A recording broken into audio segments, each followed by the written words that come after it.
Welcome to Matters Financial and Geopolitical from a Frontier. Thank you for stopping by. It's been an incredible 48 hours. I'll deal with that in a moment. I'm watching this amazing Addis Ababa sunset over the city. It's truly so beautiful here. Ethiopia in my heart. Indeed, a great photograph. I wrote a piece about Ethiopia rising. I was extremely hagiographic about the Prime Minister, simply because we haven't had many African leaders who've been able to articulate a future horizon like he tried to. But he's got a lot of challenges. His Highness Sheikh Mohammed bin Zayed Al Nahyan, Crown Prince of Abu Dhabi, Deputy Supreme Commander of the UAE Armed Forces, and quite a figure on the 21st century geopolitical stage with stacks of cash. It always helps. And Salva Kiir met in Abu Dhabi. And that's an interesting play, isn't it? I wrote about the port race, and South Sudan obviously doesn't have a port. But I wrote the Horn of Africa, everyone's jostling for optimal geo-economic positioning. And this is an example of that. And the Gulf countries now appear to see the Horn of Africa as their hinterland.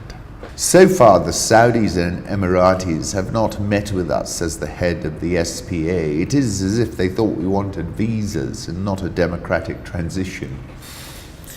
Saudis, UAE, Egypt, all backing the Military Transitional Council, but that's a losing bet, as we'll discover. For Sudan's protesters, a warning to Saudi Arabia and the UAE, don't meddle. Amid the chants praising the revolution of the people, a new slogan appeared this week at a massive sit-in protest in Sudan's capital. We do not want Saudi aid, even if we have to eat beans and falafel.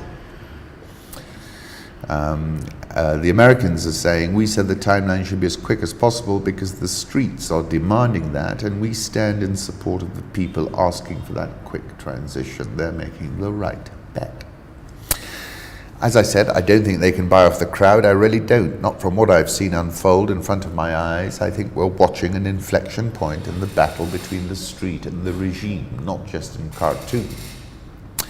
And Virilio again, the revolutionary contingent, attains its ideal form, not in the place of production, but in the street, where for a moment it stops being a cog in the technical machine and itself becomes a motor machine of attack.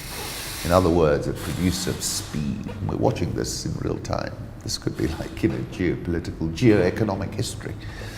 And I take you back to Ouagadougou's signal to Sub-Saharan Africa when I said, you've got to ask yourself, are you going to shoot 100? Probably yes, Kabila did.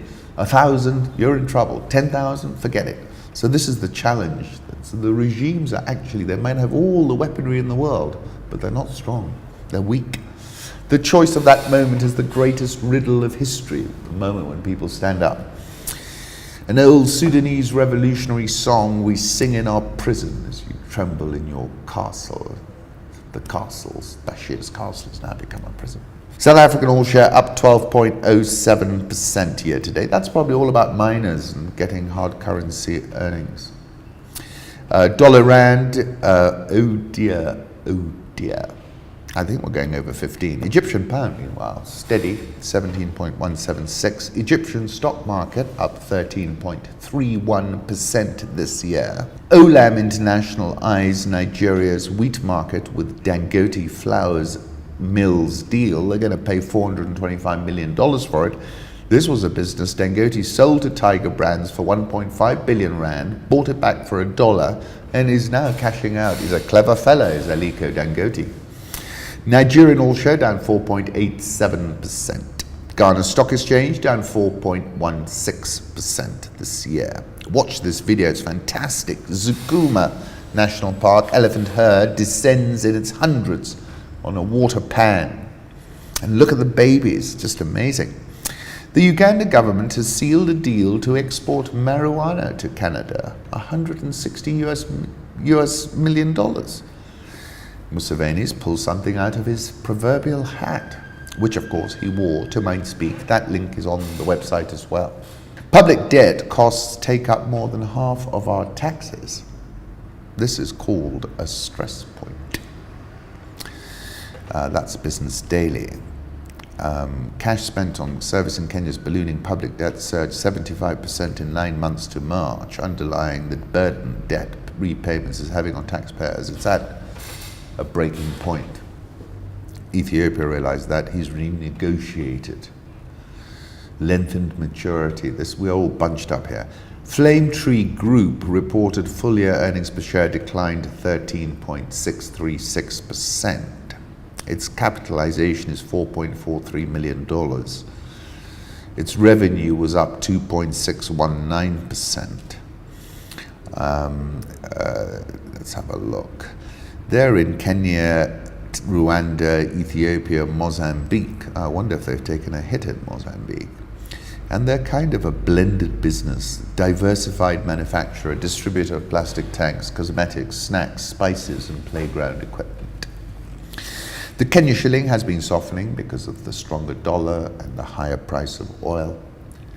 101.55. Nairobi all shares up 13.15% year to date. NSE 20 is up 1.4% year to date. Thank you for stopping by. Don't forget, Metropole, every evening, 8 to 9 p.m. And really, I'm thoroughly enjoying myself, I must admit. Thank you for stopping by.